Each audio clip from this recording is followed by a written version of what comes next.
wondering if we have I think we'll have the links to share that in a few minutes. But in other words, this is a data science tool that's like a data visualization tool, and Okay.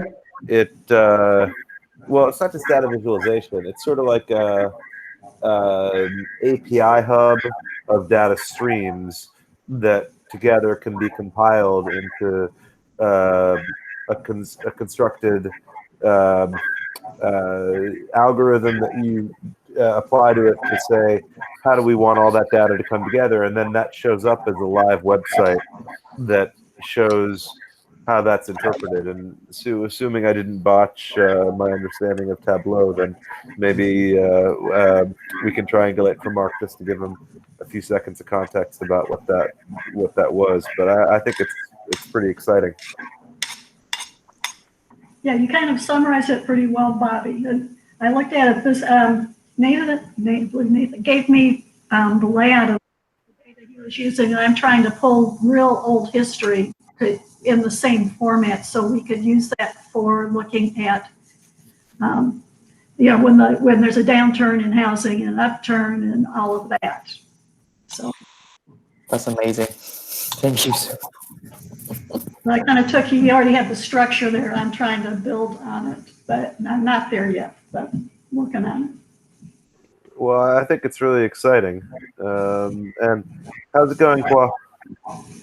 I'm doing well. So according to plan, everything should be died out by September, mid-September, and I will start getting back on the project actively. Excellent. Yeah. We would welcome it, and you're always welcome flexibly. And I was going to say, I think I see Ninad there. Hi, Ninad. Hi, Bobby. Hello, everyone. I was going to say, I was trying to express to Mark what you'd shared with us last time, but I'm wondering if you wouldn't mind sharing that in recap, in addition to everything else we got to go over of collaboration threads, but just to get his perspective on what you can see with that, and then we can also talk about how that connects to roadmap, because I think it really brings to life where we are. Yes, definitely. Do you want me to share it in today's meeting? Yes. Is that all right? Yeah, give me some time. Let me join through my laptop, and maybe later on in the meeting I can share. That'd be great. So happy to check into other colleagues. Hi, Zakai. Welcome, Zakai. Hi, Bobby. Happy to join. And hi, Thomas. Welcome, Thomas. Hey, how are you? Very well, thank you. So, Thomas, have you met our colleagues on the line? Are you? Yes, last week everyone gave a great introduction. Okay, great. Excellent. Okay, so we can skip everything except for Mark. You haven't met Mark because he wasn't on last week. So why don't we just connect you to Mark, and then let's hand over to other colleagues to check in, and also we can orient to what's next. Happy to support that process. And if Jenna would like to host us as well, I can hand over to her if Kwa would like to host us, or Mark have questions. I know Ninad is going to present later on the meeting, and I want to also get Zakai and Tomas looped in to where we're at more fully. But I'll let Mark say hi to Thomas for a moment here first. Okay. Hi, Thomas. I'm Mark Moulton. I live in the Bay Area, and I worked on affordable housing, and my father before me.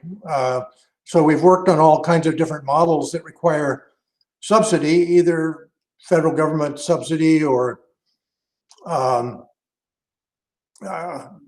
you name it, philanthropic subsidy. But Bobby and I have been talking about this notion that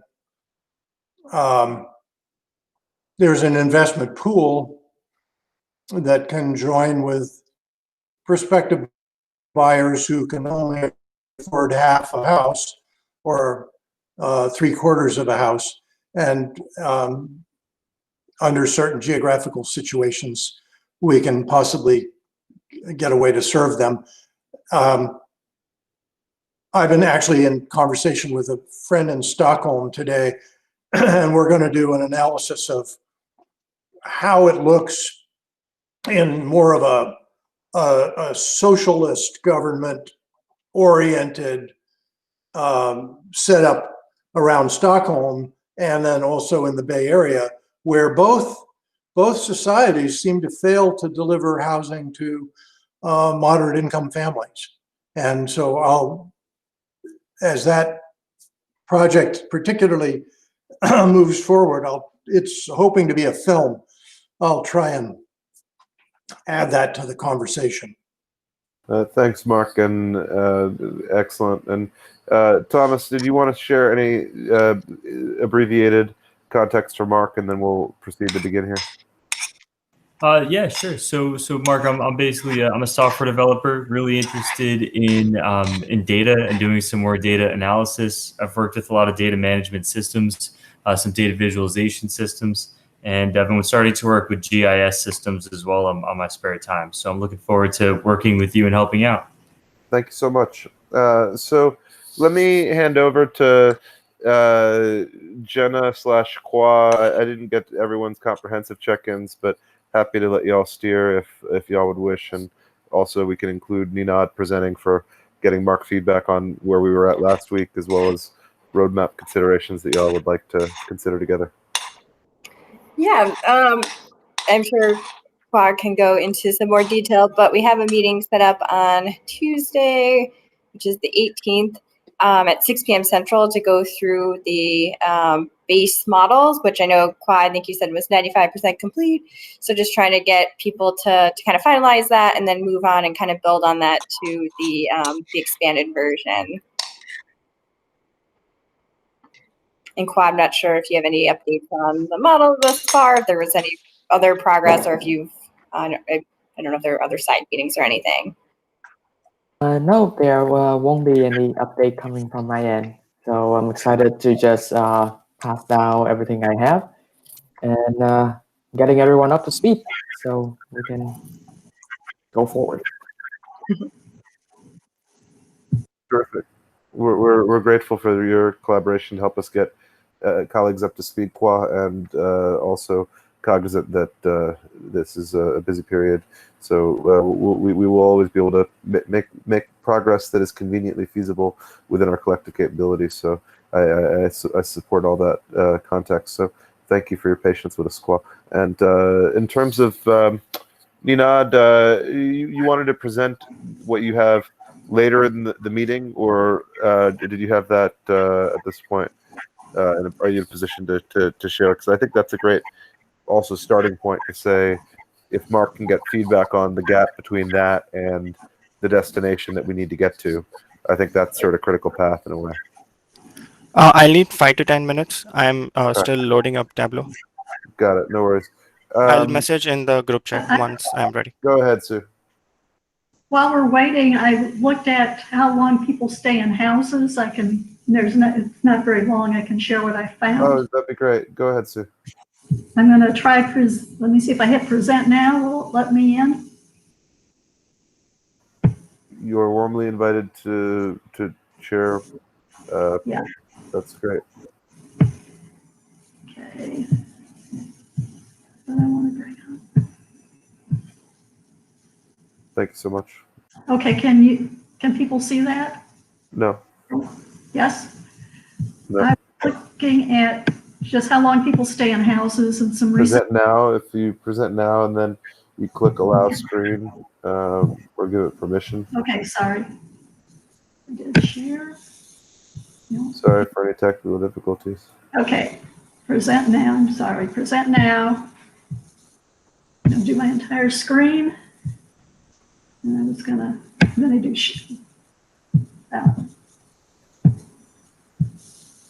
So that's I'm sorry, when I do entire screen, do you see a Word document or not?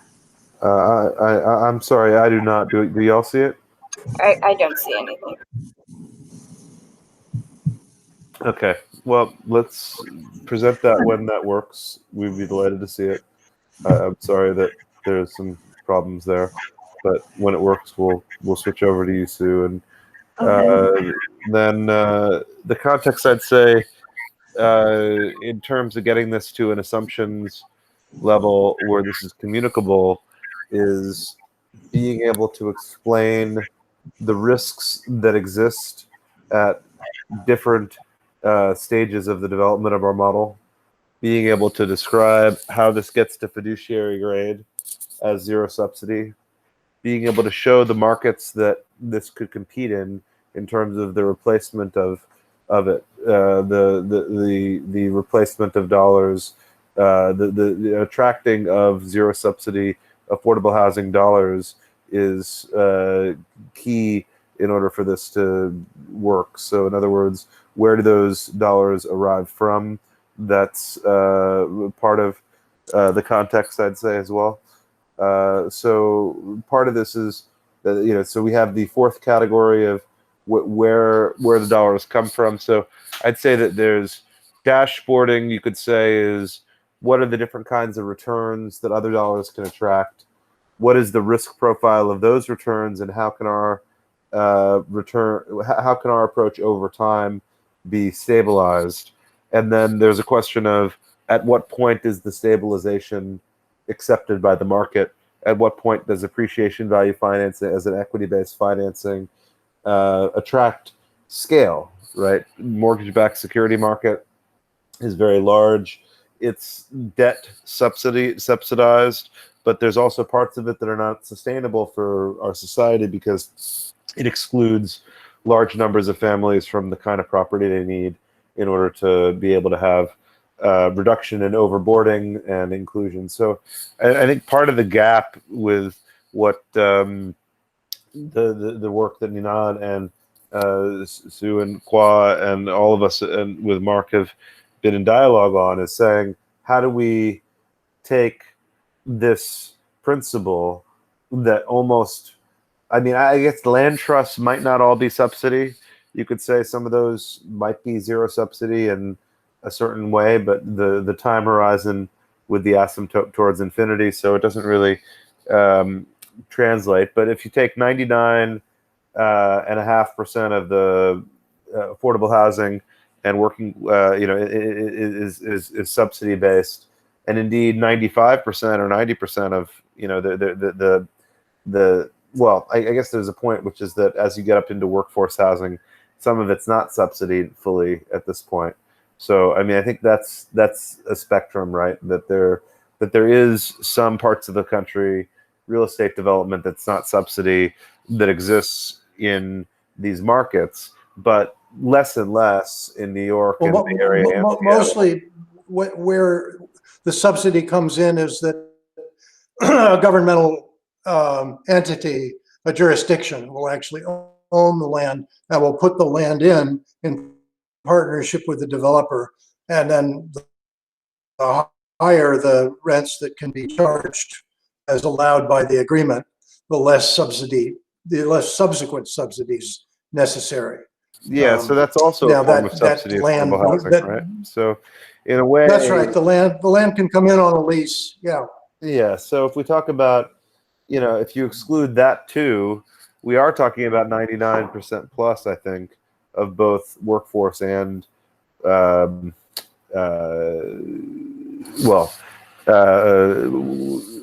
economically distressed community housing are both going to be covered in the zero subsidy. So I think that's what so the case that we're trying to make then is, can we show that a pension fund could invest in this type of asset over time, becoming more and more stable as diversification of this type of asset yield and this criteria of the asset, i.e. zip code based criteria, yields a stable enough expectation of return that it should be used as at parity. Let me ask Sue, were you able to figure out a way to present screen? My apologies that you were having technical problems before. Now you're on mute. If I do present now with my entire screen, should that present it? It will if you click the accept box. Okay, sorry, let me do that again. Okay, and I should have an.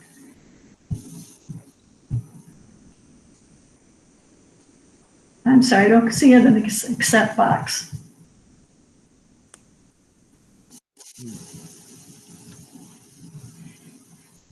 Or select the window then.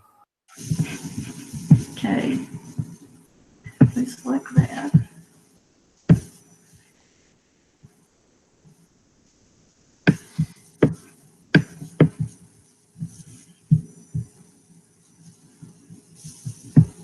Or select the window. It could work. And that did it at all for you. I apologize. No, I'm sorry. Okay. Ninad, by the way, are you ready on that? No, sorry, Bobby. The database is too big. It's taking a while to load. Okay. No worries. I could just present my stuff just without showing the document. Sure. Or you could share a link if you have a link. I'll do it at a high level. Basically, I took a look at National Association of Realtors in January 8th this year, published a report talking about the median duration of home ownership in the U.S. is 13 years. And they went in contrast to several cities, to Seattle, Tacoma, Bellevue. They said median home ownership was 10 years. San Francisco, Oakland, Hayward, 13 years. And New York, Newark, Jersey City, 15 years. So that was a little bit higher than I think what I had heard before. Redfin in November also published a report, again saying typical homeowners spent 13 years. And then they noted some particular people like Nassau County, New York, 15.4 years, San Jose, 15.2, Oakland, 14.6, San Francisco, 14, and Seattle, 12. So fairly long. And then one other thing I found, knowing that I think I've heard mentioned, well, maybe people will stay in these houses longer because they're not as financially stressed. They did one study, it's kind of old, but it is the only study I found where they took the Champlain Housing Trust, which was land trust homes, and they did the study in 2008 looking at 424 homes that had been in the project. A little over half had never ever sold. So people were still in them in 2008. The one that had sold had an average length of home ownership time of 5.44. So it's kind of rough to get it, but you're looking at over 15 years on those. So I'd say that's it. That was the range I was seeing. That's helpful context, and let's try to figure out a way to share that either on Slack or the Google folder or otherwise so folks can also review that. Mark, do you have any feedback or questions for Sue on that? Well, I do. We did have some experience with habitat families. The only, generally we put both adults who were head of household on a deed. So until the second householder died, the deal they were getting, and Habitat was in effect deed restricted affordable housing that was land trusted in the sense that that it had to be sold back to Habitat. And so I dare say whatever qualifications that you needed to achieve to get into that housing trust that Sue was talking about would slant it towards people who would be able to stay a long time because the combination of lower mortgage and job security would produce a long tenancy. The thing that I think I'm looking for, and maybe Ninad's presentation will help me with it, Bobby, is I'm a little bit stuck on the chicken or the egg right now. If I look at Hua's graphic and I look at one side is customers who want to bring only money to the table, and the other are owners of homes who want to bring future value of their homes at sale to the table. I want to talk a little bit at some point about which set of customers we want to talk to first, how that affects the model and its success if we did a lot of business with one type or the other type. I mean, Mark, I think the value proposition is one unified value proposition for the individual to have flexible ownership between, 5%, 10%, 20%, 30%, 50%, 80% of their home. In other words, why? I mean, let's say as long as they own a minimum of 25% of their home value, they should be able to have any amount of ownership between 25% and 100%, and at will draw down or draw up the percentage ownership instead of getting them exploited by every mechanism in which their assets get expropriated and their ability to build housing stability for their family and wealth over time gets depleted. I think, it's true that there's a cost in provisioning them that way. So it's not like they're, that it shouldn't be free for them to, increase their percentage ownership of the home or decrease their percentage ownership of the home and get cash or get a liquid security.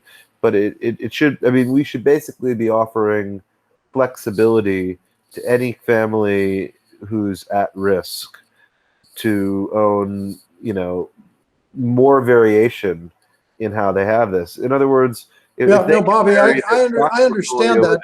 Why can't they vary the percentage ownership here? Yeah, no, I'm not really talking about the model itself, Bobby, which I think we all as a group understand. I'm talking about something that we could write down in terms of a list of steps that we might take. And depending on which side of the model that Hua has presented, you start transacting, you have different outcomes in terms of the stability of the hold company. And that's what I'm mentally trying to get my head around is, can we survive success in business depending on what customers, how many, in what order, and which customers and what order and how many of them and how rapidly they start to participate. And that it's not that I don't get the holistic model, and it's wonderful. I'm totally in agreement with you. But for instance, the best designed soapbox derby car is doing great at the top of the hill, and then you push it, and the question is, do the wheels come off as you're picking up speed? And that's what I'm trying to think about. How does it work dynamically? I'm supportive of figuring that out. Is there feedback on Mark's question from colleagues? Have I even got it right, Hua? Is that does that make sense as a question? With your model that you're going to hand off on Tuesday, the both sides of the house? It does make sense. Now, I'm going to think about that question a little more so that I can give you an answer on Tuesday, right? Yeah, sure. Yeah, we'll be on Tuesday. Sounds like... Can you say that question one more time so I can write it down? Sure. Yeah. So thanks, Ninad. I see that you're ready. I'll be brief. So what I was saying was, Bobby's correct. We know what we want this to do for our customers. If they're portfolio holders, we want them to be able to invest in single-family home real estate appreciation. If they're owners of homes, we want them to be able to share the appreciation in return for cash, and thereby diversify or stock, and thereby diversify they're holding. I mean, most American families, the biggest investment that they have is their home. Yes. So we know what we want to do for both customers. What I'm basically asking is, what if we succeed too well? What if we start messaging this well? And I think Lynette's on, so, what if we tell the story really, really well, and we were to get a lot of people participating? What I'm trying to do is really to throw the model against the wall in different ways and say, here's where it breaks in this way, here's where it breaks in that way. How can we strengthen the model so that no matter if the business is bilaterally symmetrical and balanced, can we manage it to do that? I don't know. So basically, we want to break the model. So I have not enough experience dealing with this. So when we start breaking the model, do we start breaking it with the base model, or we start breaking it when we have enough data supporting the base model? Good question. I mean, I can start breaking the base model right now and just come up with a bunch of assumptions, but then that's just too many assumptions to put it in. So what I think was supporting it with data first, and then we start breaking it apart.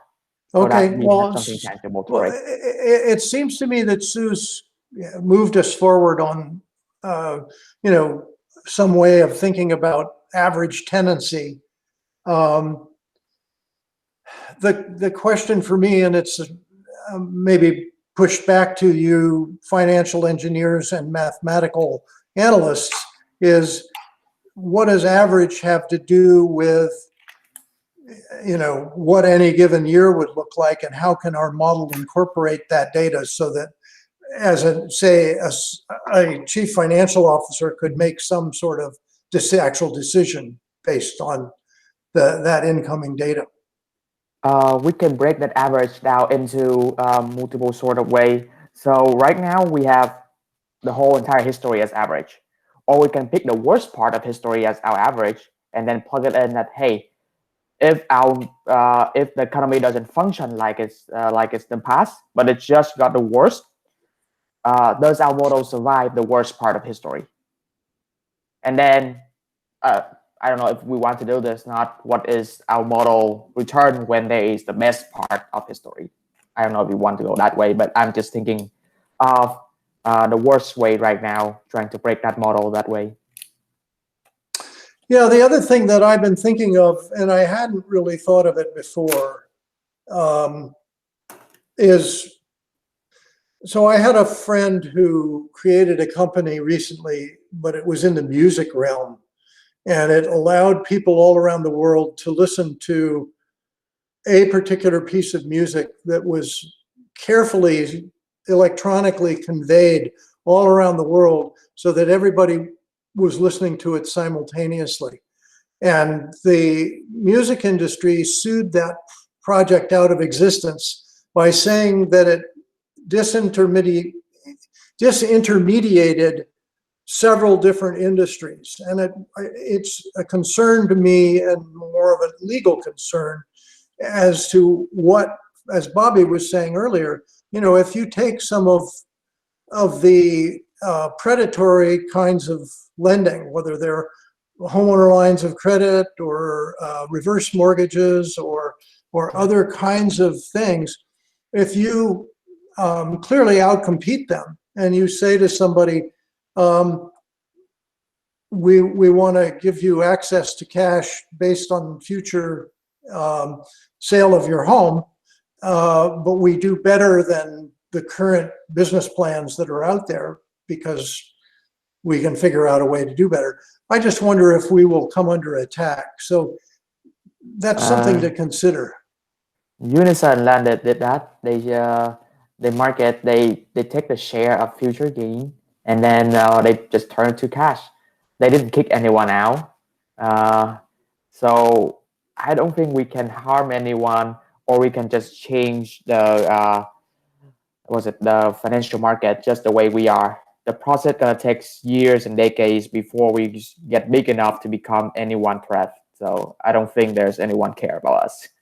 Thank you. So, Ninad, it's you. All right, let me share my screen.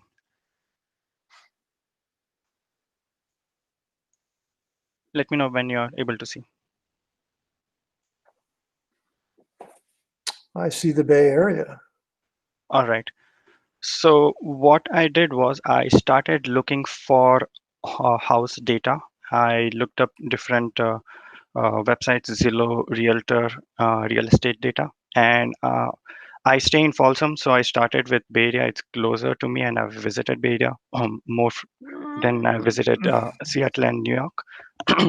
So I started by looking at number of homes in inventory for sale in San Francisco and what are their median prices. And I was lucky to find the data by zip code, and we have a historical data for the same. And then I realized that if I am going to buy house in San Francisco, I might not specially look for in the Bay Area. I may also look for like nearby cities around it. So I increased my search area to include the neighboring counties as well. And then I merged it together into one area called SF. And we have similar areas for Seattle and New York. What this graph uh, shows us is uh, basically the median home values in any particular zip code. And on the right over here, we have many parameters which can be changed by user um, based on any scenario that we want to target. So for example, if I'm looking at a scenario where we want to provide 10% assistance and the homeowner is putting 20% down payment, and these are the median income and the mortgage rate, we can find out what uh, home value can the homeowners and us we can target together.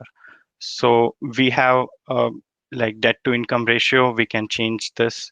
Let's say if I want to increase it to 35%, we can basically increase the affordable home value. And this is just from the raw data that I got. And as we keep on getting more data, we can improve upon this visualization and we can create as many different scenarios and models as we want. Let me pull up New York.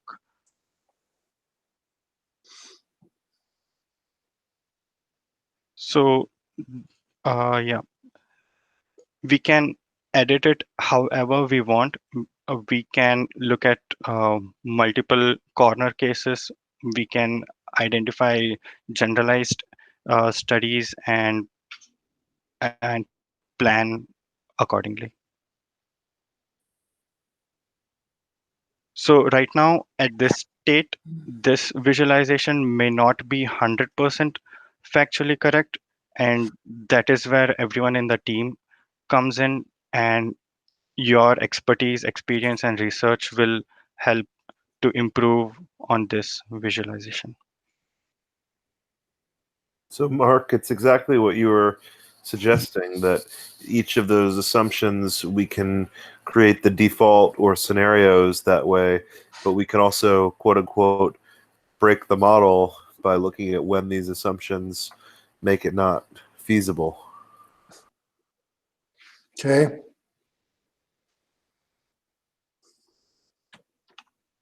So right now, just to be clear, Nina, this is not including the whole of the algorithms from all four models. This is based on one of the four sections. But if we include all four, we should be able to test the model and see how it performs accordingly based on scenarios. Is that the way to think about this, Ninad?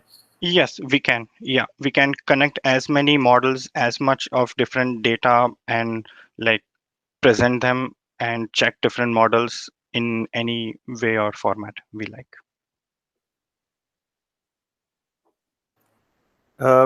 Mark, feedback, questions, commentary on what you're seeing so far here? Well, we're struggling in East Palo Alto, I would just say, is where Ninan's showing me, let's say, let me just be sure I understand. Affordable home value, that monthly, 1/3 of somebody's income that's lower that they can afford to pay, and I'm not sure what the range is down there. Below 579,000 to 20. Yes. Yeah. Yeah, So let me go over it if you okay. want. Thank you. Thank you. So, Thank you. so right now the assumption is that the median income for homeowners, for people in that area is 120,000, and our target base homeowner is from 40% of the median income to Very good. Thank you. 150% of median income.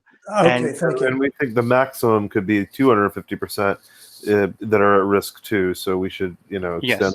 that to the max. But we think that all those are at risk. So then each of those assumptions is, in other words, are these independent assumptions that we're setting in the debt to income ratio of 35% and the percent of assistance? Like you could set that at up to 75%.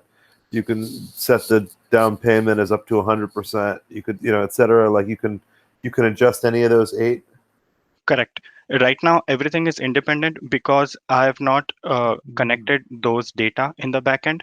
And the more data we collect and we connect, we can get a more accurate view of the model. So all these over here are independent, and each of them will change the values that we're looking at. Got it. Well, I think there's a lot of data collected by the nonprofit sector, developers of affordable housing, the federal government, and local governments. And I don't think we should have to reinvent the wheel there. That's, I guess, only the beginning of my questions. I guess what I'm asking, Ninad, is for you, what does the 1448 stand for? Does it stand for somebody's sort of amount of rent that they can pay or amount of mortgage that they could pay in an area that you have identified? So 1448K is the home value that homeowner can afford, including 20% down payment and 10% assistance. So if I increase the assistance to, let's say, 20%, this affordable home value will go up. And using this affordable home value and the income, we can look for what zip codes we can target. And based on the inventory of homes in that zip code, we can shortlist on how many homes we can target in that zip code. Okay, and I'm having a problem. For me, 1,689 is 1,689. What does the K signify? It's 1,000. So this is 1.6 million for Thank home you. value. That's my reading problem. Okay. So in other words, Mark, you could have the person afford 25% of a 1.6 million home on an average income because they're only getting a mortgage on that fraction. Yep. Okay. Now I think I am seeing the actual market as I know it, and who we're trying to serve line up in this presentation. Thank you very much, Ninad. I get it. Let me get other feedback from colleagues that are here. Zakai, what do you think of where we are with the presentation here of where we are, and what do you think about where it needs to go in order to integrate the dimensions needed here?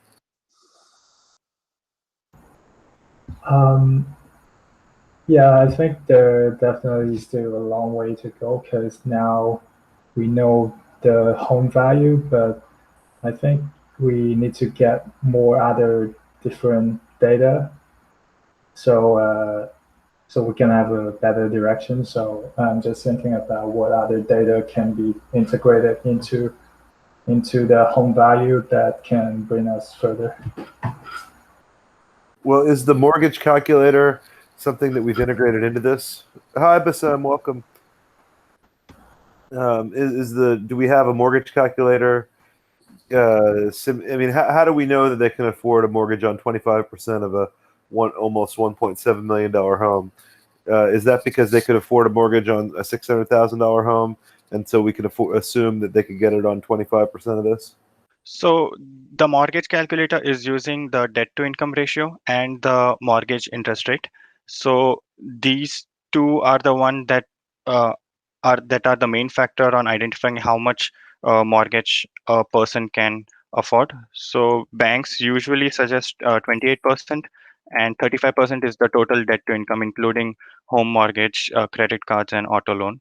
So And the interest rate is achievable for these consumers in the current market, you're saying? yes. Okay, that strikes me as plausible. So if we then have that situation, then what are the other key variables that are missing for this to be economically simulable? I'm sorry, the interest rate highly depends on the person's credit score. Right now, the lowest it has gone is close to 3%. So I've seen this in different assumptions in different simulations. Okay, so we have variance there. What's the average credit score of the average person who is excluded from this market? We could do some research on that and figure out how low we need to get how low we need to get it. But frankly, there's a population with good credit that is just economically excluded from this on raw value that is half the market. And then there's another market that's worse credit that's also achievable here. So I think it's both are worth researching. In terms of these data dimensions, Thomas, did you have feedback on what you've heard today or the data dimensions consideration? No, the idea of getting more data makes a ton of sense. I would request, Mark, if you could send out some of those resources that you were talking about, the Sure. nonprofit resources, that'd Sure. be really helpful. I'm happy to help scrape some of that data, right? I have a lot of experience kind of dealing with, whether it's structured or unstructured. I have a lot of experience dealing with that. So I'm happy to help you out grabbing some of that data and figuring some of that out. But if you can send those resources, that'd be really helpful. Thank you. Well, Thank there's you. also That will be two general resources that y'all are welcome to use that are the obvious ones for our other projects that we found. Programmable Web has an index of APIs. If you search housing or real estate or homelessness, you find a lot of data. And similarly, of course, Kaggle has a lot of data sets as well. So, I mean, I think those are two starting points, but happy to find supplemental data beyond that. And we had I think that there's people in the housing ecosystem that we could also ask for data. But I think the question is, Mark, what data do we most need to connect to this for it to have a high fidelity to the risk reality from the fiduciary perspective? Well, so that's a very difficult and interesting question, Bobby. What I was looking at was, or what I was talking to Thomas, or what I was going to answer was what I thought Thomas's question was, which is who would know about families? For instance, we've been looking at Zillow and the realtors for data. And that's a perfectly good place to look for data. But the folks that we're looking to serve who are below 150% of median income, let's say 40 to 80% of median income, are generally served by people who do have the statistics on where they are, what their incomes are, and how their, credit scores are. One piece of the model, I think that Hua and I have to figure out how to portray is who, if you're going to actually serve people and there's going to be housing available to them, who are you going to serve and why? How can you show that you will partner with them and train them with what it takes to actually run a home as a homeowner if there's never been home ownership in their family before? And this was an immense problem at Habitat. Not a problem that couldn't be solved, but if you didn't take it into consideration, you weren't really helping people. You were putting them into something, into an asset that they didn't know how to maintain, for instance. The question you asked, Bobby, was really about how an arm's length investor would see their risks being protected. And there's an infrastructure question there. Homes are appreciating because the dirt underneath them is appreciating and because the homes in the real estate market are appreciating, but they can be more like automobiles. Given the wrong kind of maintenance, they can be depreciating assets. And part of what caused the bust up in 2008 was unrealistic appraisals and the mixing of assets in mortgage-backed securities, such that those unrealistic appraisals producing loans to people who couldn't afford them, then mixing that into a bag with other reasonably looking securities and getting the raters of securities to mark them all up to AAA. Meant that, I mean, the difference, Mark, is that debt finance is basically arbitraging the short-term value in ways that often are extractive. Appreciation value financing, if it's connected to flexibility, can be socially just for the individual. The question is whether we can be economically just to the investor and socially just to the individual and achieve zero subsidy affordable housing by managing those two constraints. Right, and I do think that there are actually there's a group called Ceres, CERES, that's doing investment around the country that's quite progressive.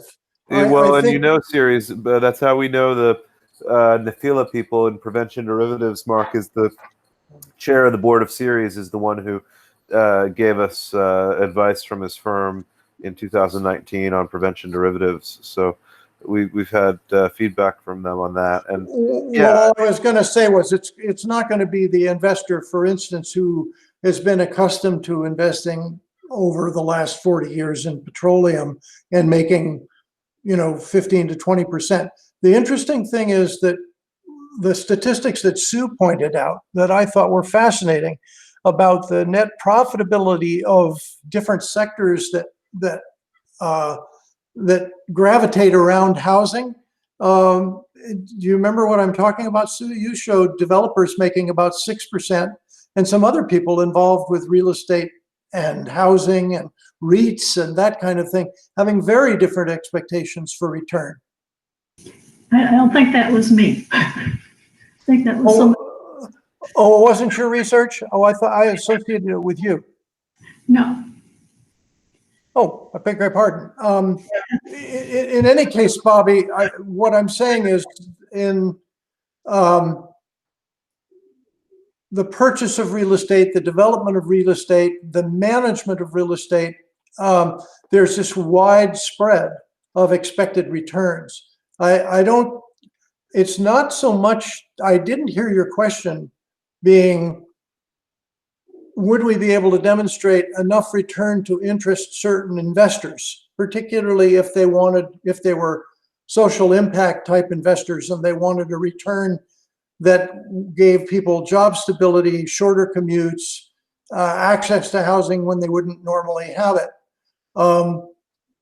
That would be the proverbial win-win for them, but they need to make 5 to 7% return. That goes back to Qua. I mean, the model just has to show that you can make that return, and then you will or will not have customers. Well, you can make that. I think you can actually, if you get closer to Stanford's context, we can even compete for the full zero subsidy capital, which I've been informed is more like 7 to 11% in the family office sector.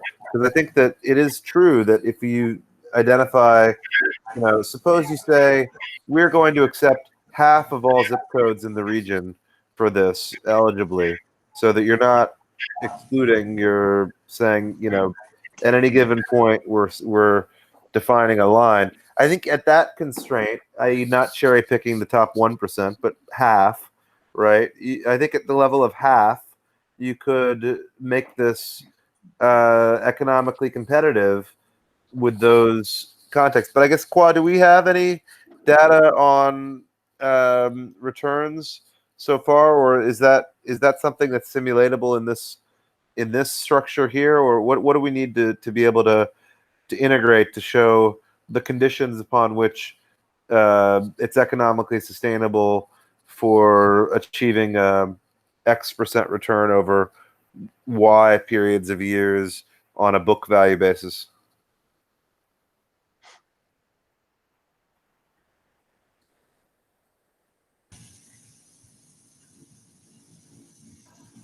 How are we gonna show much returns? Yes, there is a way that we can calculate the return of the portfolio. Whether or not we can simulate how to reach X% returns, that's something down the line. But I can think of a. Well, currently the model is only able to develop that we could show, assuming A, B, C, and D rules are met, i.e. we screen them for this risk, we de-risk that risk, we de-risk that risk. Assuming these set of assumptions, this return is repeatedly, annually, long-term, sustainably achievable in these types of markets with these types of constraints, assuming that these things remain in case. And so maybe that's 10 assumptions. I don't know, some finite, definable set of assumptions. If we can show that, and if those assumptions are compelling and acceptable, then I think any fiduciary could get on side. I think if we're not able to boil it down to some finite list of assumptions, maybe there's 20, I don't know, but there's some set of assumptions that could translate from our world to their world, I think is the baseline.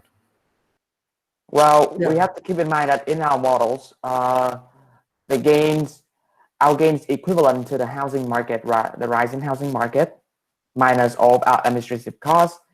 Also, it heavily based on how many houses acquired into our portfolio and how many houses sold during that period. All right, so during the first few years, we only have a few hundred houses in our hands.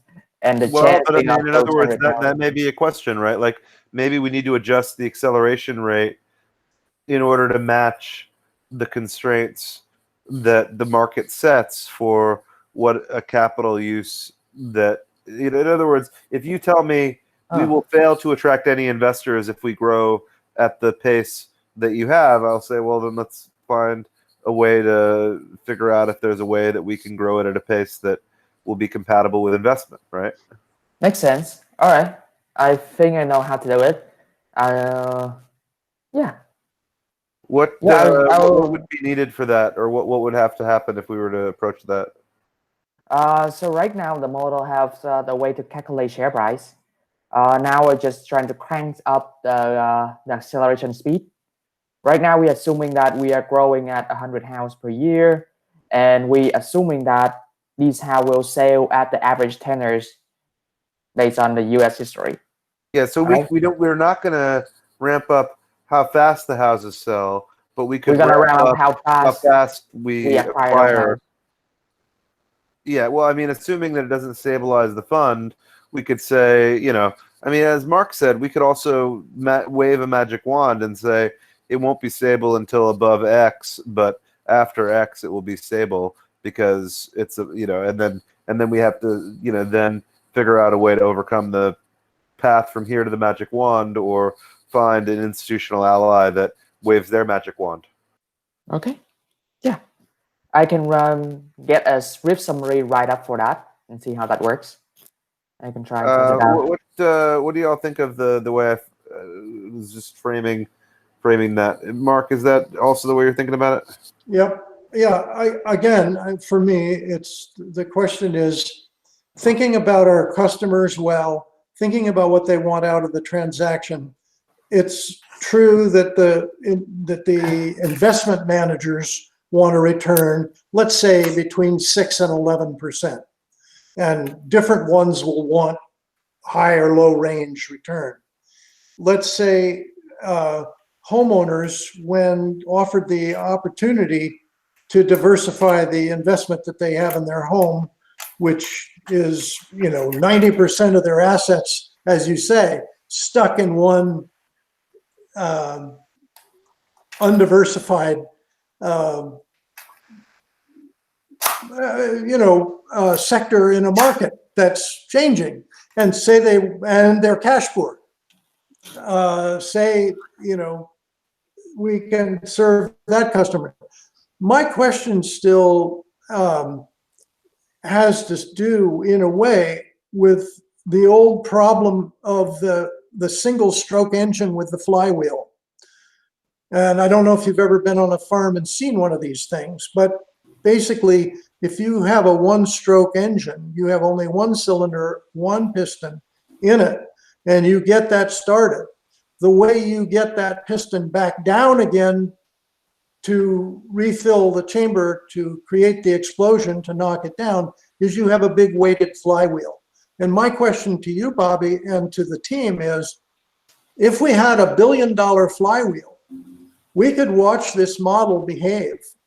And I think, well, you'd be pretty confident that the model couldn't be broken the first year with 100 houses if the flywheel were essentially reserves of $1 billion.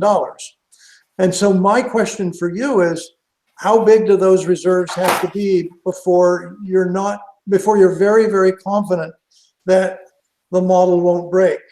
And then the question is, if you can calculate those reserves so that the model can behave any way it might foreseeably behave, any number of homeowners might want to participate and take out cash for future value, appreciation value of their homes. Any number of investors might want to buy stock. And then any of them might want to take and change their stock for cash at any given moment. How much of a reserve do you have to have before the model breaks? And then I think you start designing the model by saying rules, for instance, but it makes you less attractive to the customer. If you say to homeowners, yes, you can let us have 10% of the future value of your home, appreciation value of your home, and you can take cash for that, but you can't, I don't know, you have to sell your home within 10 years. That's not a deal many homeowners will take. I guess what Bobby was saying was, think about all of the different combinations and permutations of all the different places that all the ways you would be defining this model and the rules by which it works. All right. And I guess I see the transactions happening basically from the two sides, from people who already own a home who want to sell some of the future appraised value of that home upon final sale, and money managers who just want some place to diversify a portfolio. So you not only have to do an analysis of the rules of the game, but you have to do it twice. You have to do it from one type of customer and the other type of customer. And to me, they're completely dissimilar types of customers, but they both might want to have in common what Bobby's talking about, which is some kind of social return. I think Less less poverty, less homelessness, less long commutes, more job stability, more family stability. I think in general there should be a securitization of the asset that achieves all those goals, and I strongly agree. I want to be cognizant that we're getting towards the edge of time. There should be everyone should be on the Slack, and to the degree to which you're not collaborating in context of colleagues, happy to support that happening, or be in touch, please, with Jenna and colleagues to support that. Jenna, any other words before we adjourn? No, I think that we could probably take what we talked about today and use it for our meeting Tuesday, and then kind of use that going forward as well in base and in the more advanced models. All right. Terrific. Mark, before we adjourn, does this sound good? It does. I'm just putting in the chat where I think you could find all kinds of data on families who would be seeking housing and who typically have been housed in rental, federally subsidized rental housing. And I sent up some until additional data resources. Yeah. Maybe Zakai and also Thomas and other colleagues. Would you all like to take a look at some of the data sources that we flagged there and see if that helps? That'd be great. Yeah, definitely. Thanks so much, y'all, for creative collaboration on zero subsidy affordable housing. Have a great weekend, y'all. See you Tuesday, guys. Thank you. Yeah. Thank you. Have a nice weekend. Yeah, you too, Schwa.